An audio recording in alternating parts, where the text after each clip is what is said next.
I always thought the lullaby my mother sang was just a song, until I heard it echoing from the forest on the edge of our property. It was a haunting melody, one that always comforted me as a child but now sent a shiver down my spine. I paused, my feet rooted to the spot as the familiar tune floated through the trees, each note an eerie mirror of my mother's voice. Curiosity and dread battled within me, but something compelled me to step into the shadowed woods where the song seemed to beckon. As I ventured deeper, the forest seemed to close in around me, the path swallowed by the underbrush.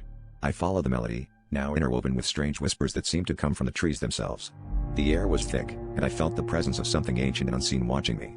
Memories of my childhood resurfaced, stories my mother told of forest spirits and guardians. But those were just tales, weren't they? The song grew louder, pulling me towards a clearing bathed in an otherworldly light. In the center stood a figure, ethereal and shimmering like moonlight on water.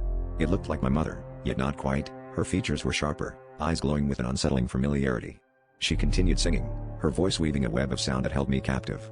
I realized with a jolt that this being was not my mother, but something that had taken on her likeness, using the lullaby as a lure.